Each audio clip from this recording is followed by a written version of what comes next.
नमस्कार। News our के खास कार्यक्रम में आपका स्वागत है। मैं हूं देवेंद्र कुशवाहा। आज इस कार्यक्रम में हम बात करेंगे पीओके का भारत में विलय के प्रयासों की और इससे भीगी बिल्ली बने पाकिस्तान की। आइए इस विषय पर बात करने के लिए पहले पीओके के बारे में बात कर लें। पीओके का कुल क्षेत्रफल करीब 13,000 वर्ग किलोमीटर है, जहां पर करीब 30 लाख लोग निवास करते हैं। वैसे तो यह हिस्सा अधिकतर गुमनामी में रहता है, लेकिन पीओके पर सीधे तौर पर पाकिस्तान का दखल है। भारत और पाकिस्तान दोनों ही इस हिस्से पर अपने अधिकार क्षेत्र का दावा करते हैं और कई बार कई तरह के दावे पेश किए जाते हैं। अब भी यह हिस्सा एक राजनीतिक मुद्दा बना हुआ है। पाकिस्तान अधिकृत कश्मीर दो हिस्सों में बटा हुआ है। औपचारिक तौर पर एक को जम्मू कश्मीर और दूसरे को गिलगिट बाल्टिस्तान कहा जाता है, लेकिन पाकिस्तान में इन दोनों हिस्सों को मिलकर आजाद कश्मीर भी कहा जाता है। आइए ग्राफिक्स के माध्यम से जानते हैं कि पाकिस्तान अधिकृत कश्मीर के बारे में जरूरी तथ्य क्या हैं। पाक अधिकृत कश्मीर का प्रमुख राष्ट्रपति होता है और मुख्य कार्यकारी अधिकारी के तौर पर प्रधानमंत्री होता है, जो अपने मंत्रियों की परिषद के साथ काम करता है। पाक अधिकृत या आज़ाद कश्मीर दावा करता है कि उसकी अपनी सरकार है, लेकिन सच ये है कि ये सरकार पाकिस्तान के नियंत्रण में ही काम करती है। पीओके का अपना सुप्रीम कोर्ट और हाई कोर्ट भी है।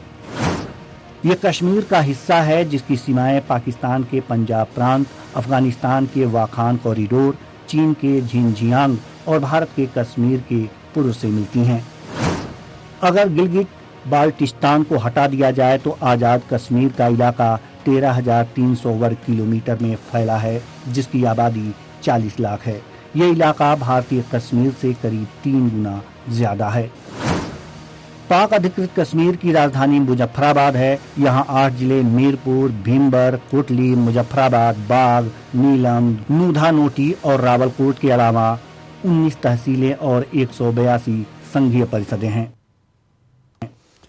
तो ये था पाक अधिकृत कश्मीर के बारे में कुछ तथ्य। पाक अधिकृत कश्मीर का एक बड़ा हिस्सा हुंजा, गिलगिट, सक्सगाम घाटी और रक्साम है। बाल्टिस्तान के इलाके 1963 में पाकिस्तान ने चीन को सौंपे थे। इस सत्तांतरित इलाके को ट्रांस काराकोरम कहा जाता है। यह कश्मीर के उस हिस्से का एक भाग है जिस पर 1947 के बंटवारे के दौरान पाकिस्तान ने कब्जा कर लिया। पाक के कब्जे में आने वाले कश्मीर को भले ही आज़ाद कश्मीर कहा जाता हो, लेकिन उस पर पाक का पूरा नियंत्रण है। आज भारत की सरकार इसे वापस लेने की बात करती है और पाकिस्तान पूरे कश्मीर पर कब्जा करने के लिए जनमत संग्रह पर जोर देता है। इस संबंध में 10 अगस्त 2016 को गृह मंत्री रहते हुए राजनाथ सिंह ने संसद में कहा था। आप भी सुनिए उन्होंने क्या कुछ कहा था।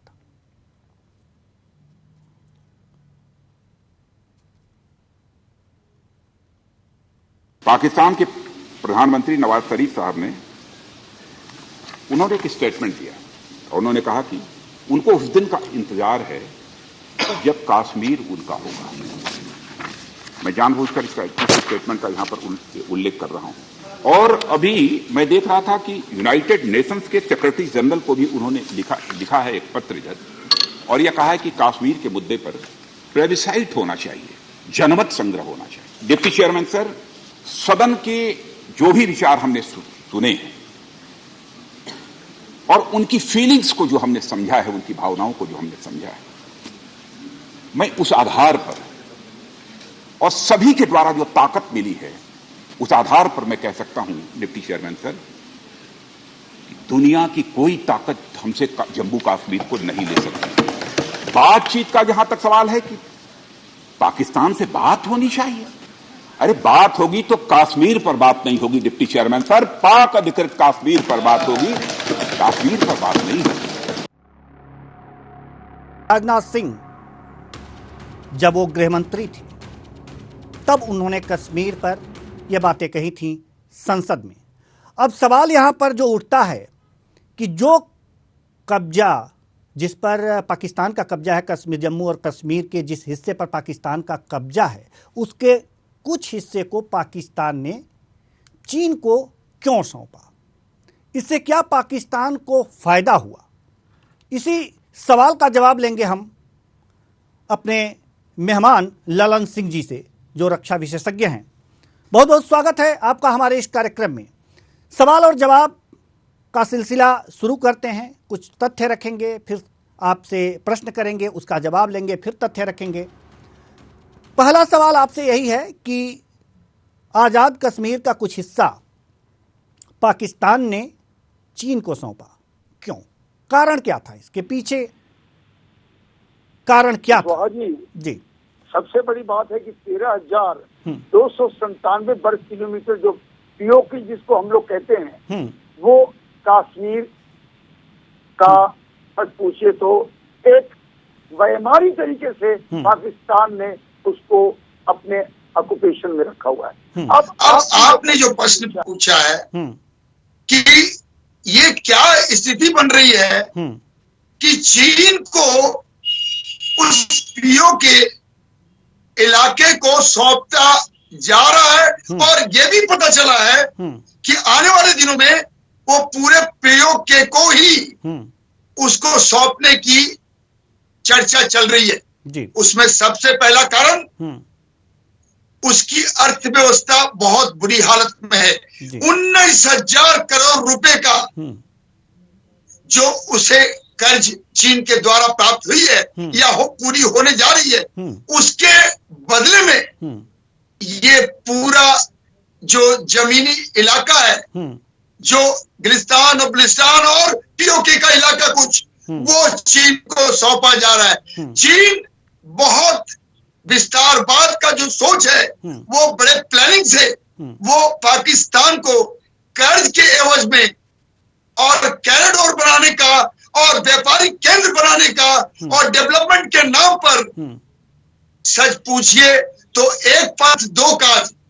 पाकिस्तान में ये डर हो गया है, जैसा कि आपने बताया, राजनाथ सिंह जी का गृह मंत्री के जमाने में बयान और अब रक्षा मंत्री के मौके पे बयान, और जो हालात बन रहे हैं, उत्तरी कमान के लेफ्टिनेंट जनरल द्विवेदी साहब का बयान, वो डर जो है वो आपके सामने है। और देवेंद्र जी जो 2 दिन से नए सेनाध्यक्ष पाकिस्तान के असीम मुनीर, सभी मुद्दों पे हम बात करेंगे एक एक करके। ललन सिंह जी, इन सभी मुद्दों पे हम बातचीत करेंगे एक एक करके, क्योंकि ये सारे चीज एक एक परत दर परत हम खोलते जाएंगे, आपसे प्रश्न करते जाएंगे और आपसे जवाब लेते जाएंगे।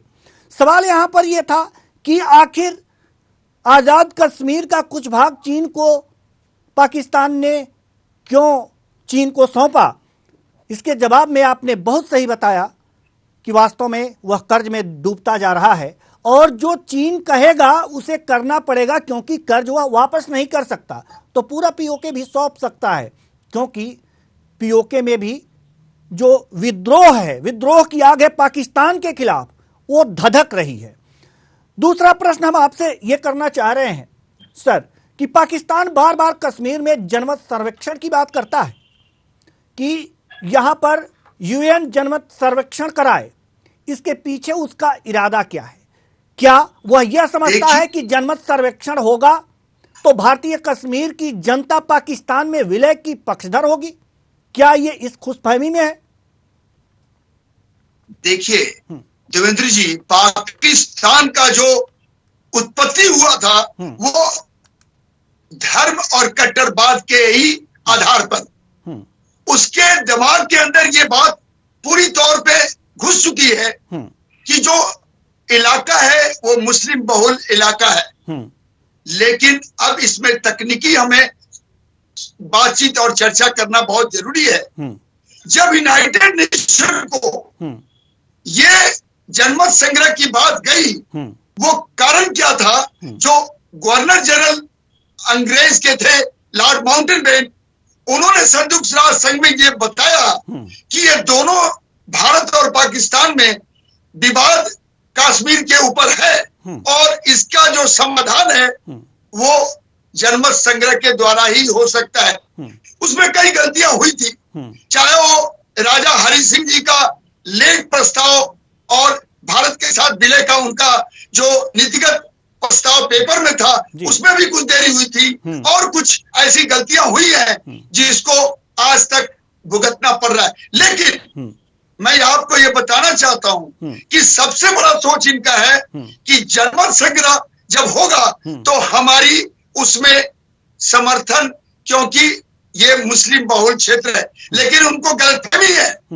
उस यूनाइटेड नेशन के अंदर ये टेक्निकल बात आई थी कि अगर जनमत संग्रह करना है तो जो पाकिस्तान के पास कब्जा किया हुआ पीओके का इलाका है वहां से एक एक सैनिक पाकिस्तान को हटा देना पड़ेगा जी। और भारत के लिए भी ये बात हुई थी कि इनके जो 2/3 इलाके इनके पास हैं उनके कुछ सैनिक रहेंगे लेकिन इनको भी मैक्सिमम वहां से सैनिकों को हटाया जाएगा। और एक जब कोई प्रस्ताव पूरी तौर पे यूनाइटेड नेशन के द्वारा प्रमाणित हो जाएगा कि ये पूरे सैनिकों का वापसी उस इलाके से हो गया, तब जनमत संग्रह की बातें शुरू होगी।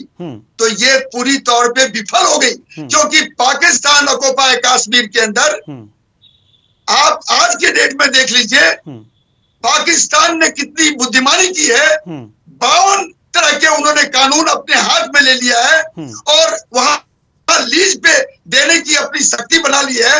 और जो आपने पहला प्रश्न पूछा था कि वो अपने फायदे के लिए अपनी कमजोरी को देखते हुए भारत की स्थिति बहुत मजबूत है, उसने चीन को अपना एक आधार बना लिया।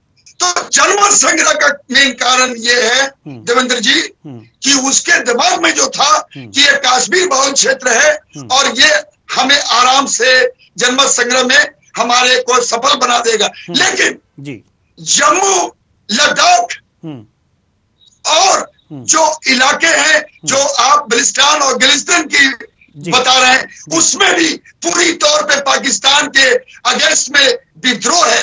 और जो बातें उनको बताई गई थी वो टोटली पाकिस्तान सरकार और उनकी सेना ने वो पूरी तौर पे वहां माहौल को खराब कर दिया है। तो हालात ये है कि जनमत संग्रह जो संयुक्त राष्ट्र संघ का जो प्रस्ताव था वो किसी भी हालत में होने के लायक नहीं है। और यही कारण है कि आज तक जनमत संग्रह की कोई भी बात संयुक्त राष्ट्र संघ के द्वारा आदेशित नहीं हो रही है और ना ही आने वाले दिनों में होने का कोई संभावना है। जी ठीक है जी, बहुत बहुत धन्यवाद। आप हमारे साथ बने रहिए, हम फिर आपसे कोई प्रश्न लेकर आएंगे और उसका जवाब चाहेंगे। आप हमारे साथ बने रहिए, आप हमारे साथ बने रहिए जी। तो कुल मिलाकर के अभी आपने देखा कि किस तरह से यूएन में ये बात गई और जनमत संग्रह की बात आई। इस पर हमारे जो रक्षा विशेषज्ञ हैं ललन सिंह जी, उन्होंने पूरी विस्तार से जानकारी दी। बात अगर जो मोदी सरकार 0.2 की करें तो गृह मंत्री इस समय अमित शाह हुए। उस समय सदन के चर्चा के दौरान सपा मुखिया अखिलेश यादव ने पीओके से संबंधित एक प्रश्न किया।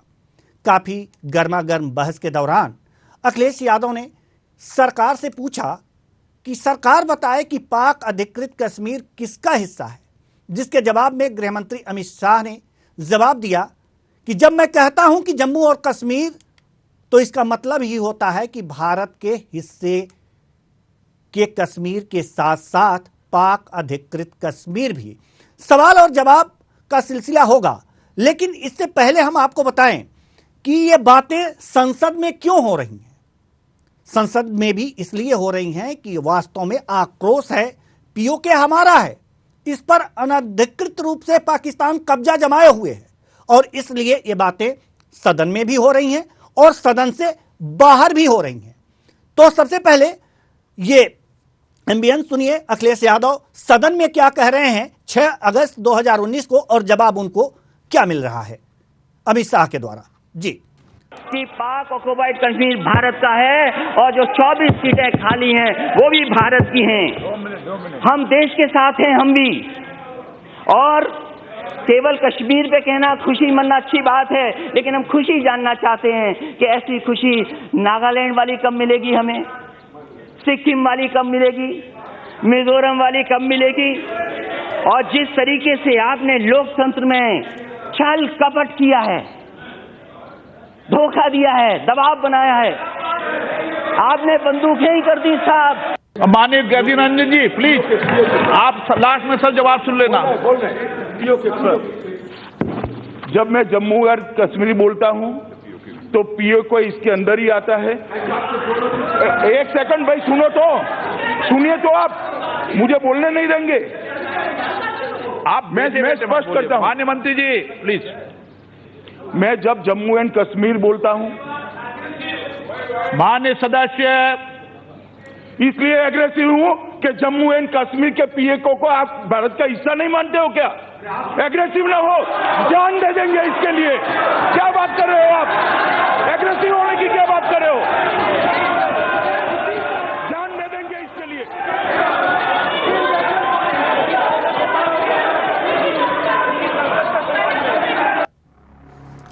तो आपने देखा कि किस तरह से ये गर्मा गर्म बहस हुई सदन में और होती रहती है अक्सर पीओके को लेकर। भारत की संसद में पीओके की सिर्फ चर्चा ही नहीं होती है, बल्कि पीओके का भारत में विलय के लिए 22 फरवरी 1994 के संसद में भारतीय संसद के दोनों सदनों में एक प्रस्ताव पारित किया गया। इस प्रस्ताव में यह मांग की गई कि पाकिस्तान जल्द से जल्द अपने कब्जे वाले कश्मीर के इलाके को खाली कर दे। पाकिस्तान ने वह इलाका आक्रमण के जरिए अपने अधीन कर रखा है। आइए ग्राफिक्स के माध्यम से जानते हैं कि इस प्रस्ताव में क्या संकल्प लिया गया 1994 में।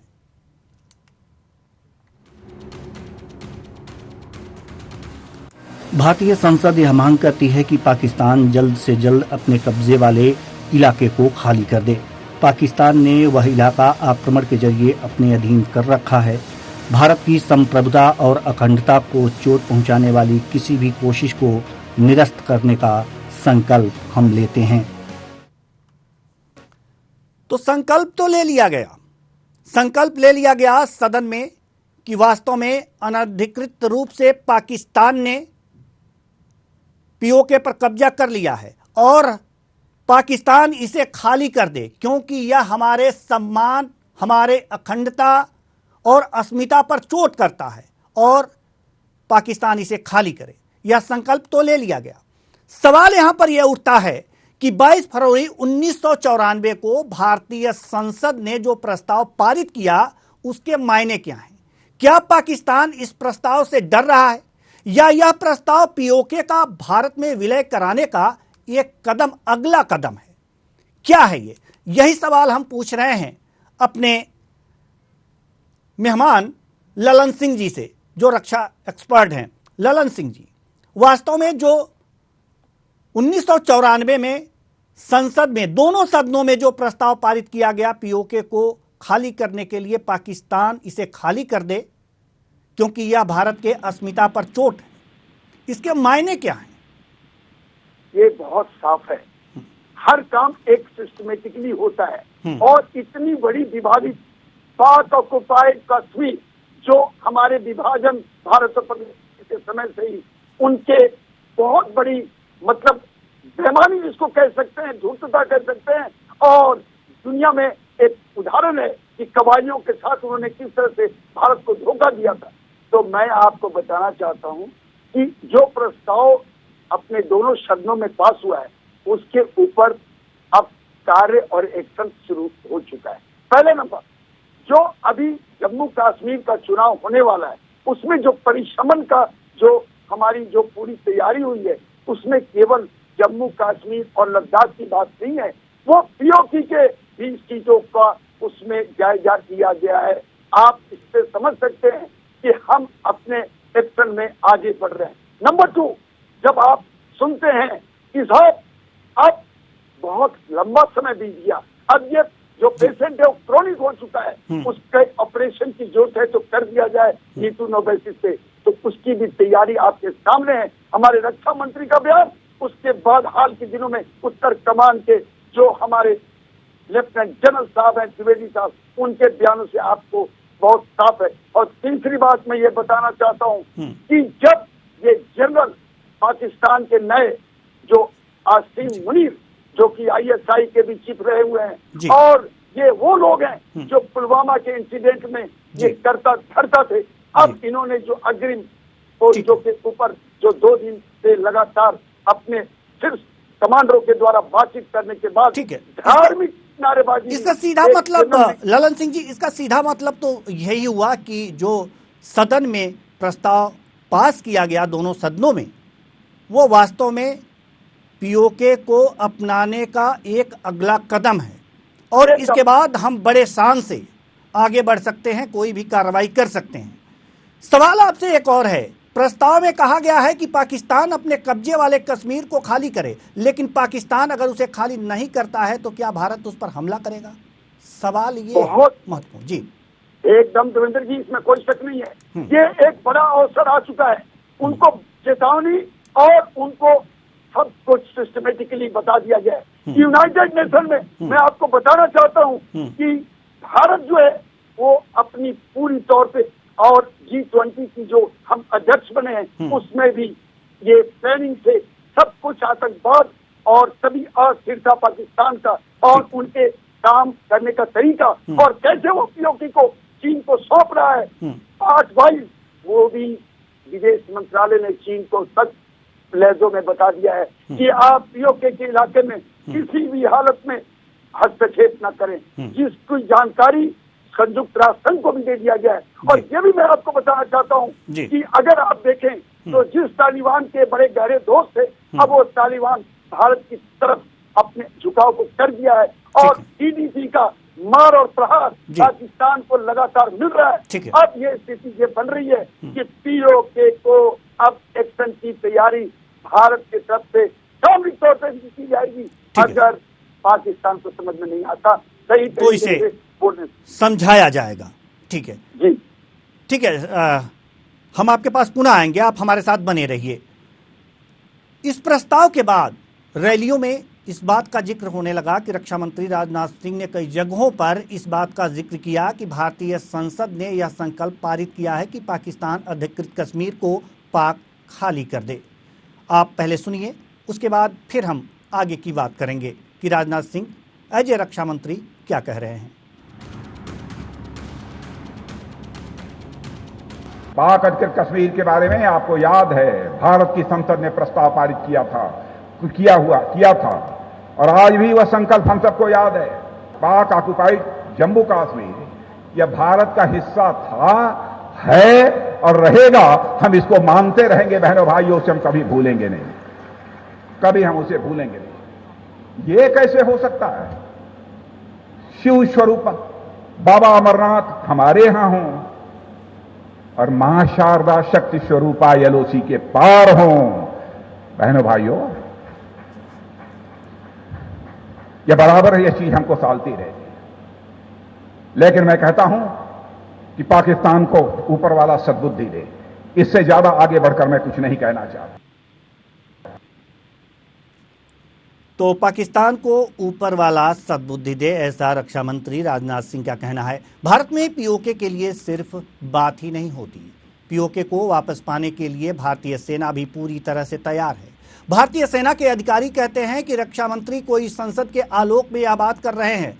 हम पूरी तरह से तैयार हैं, जैसे ही हमें कोई आदेश मिलेगा हम पीओके को वापस लेने में देर नहीं करेंगे।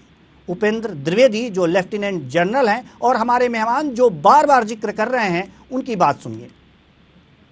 मैं ये कहना चाहता हूँ, लेफ्टिनेंट जनरल उपेंद्र द्विवेदी साहब जो उत्तरी कमान के सब कुछ मान लीजिए मालिक है सामरिक रूप से, अगर उन्होंने इस तरह की बातें कही हैं कि केवल हम निर्देश के लिए वेट कर रहे हैं, तो ये मान के चलिए जो रक्षा मंत्री साहब का बहुत साफ, अमरनाथ इधर तो शारदा उधर कैसे, LOC बहुत लंबा समय हो गया, अब फाइनल। जी ललन सिंह जी आप थोड़ी देर के लिए रुकिए, पहले हम द्विवेदी जी की कुछ बातें सुनवा दें।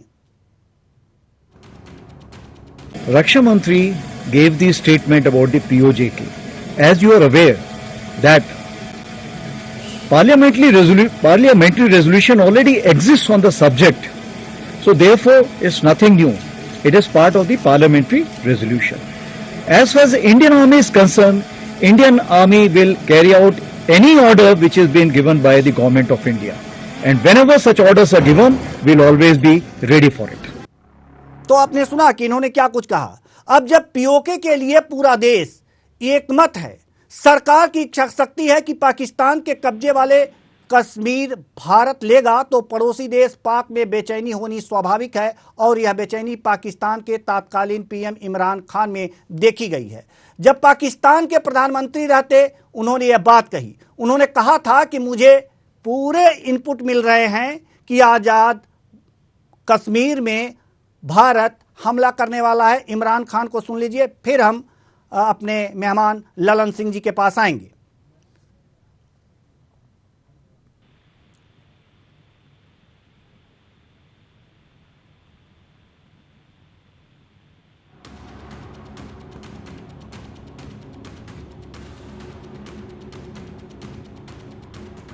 हमें इंफॉर्मेशन है और मैंने अपनी उनके साथ हमारी 2 दफा नेशनल सिक्योरिटी मीटिंग हुई है। पाकिस्तानी फौज को पूरी तरह पता है कि इन्होंने प्लान बनाया हुआ है आजाद कश्मीर में एक्शन लेने का।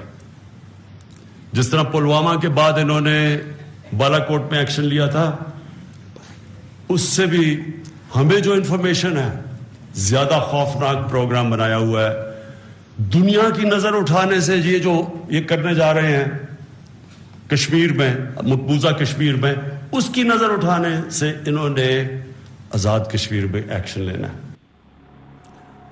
तो पाकिस्तान के नए सेना प्रमुख जनरल असीम मुनीर कट्टर भारत विरोधी हैं, यह सभी जानते हैं। 3 साल पहले जब वह आईएसआई प्रमुख थे, भारत में पुलवामा आतंकी हमले को अंजाम दिया था।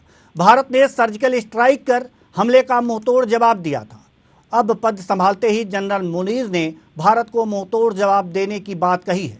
सेना प्रमुख बनने के बाद पहली बार पाकिस्तान अधिकृत कश्मीर और पीओके गिलगिट बाल्टिस्तान दौरे पर पहुंचे जनरल मुनीर ने कहा है कि अगर उनके देश पर हमला हुआ तो पाकिस्तानी सेना न सिर्फ अपनी जमीन की एक इंच की हिफाजत करेगी बल्कि युद्ध के लिए भी तैयार है। उनकी यह प्रतिक्रिया भारतीय रक्षा मंत्री राजनाथ सिंह और भारत के northern army commander lieutenant general Upendra Dwivedi के हालिया बयानों को लेकर आई है।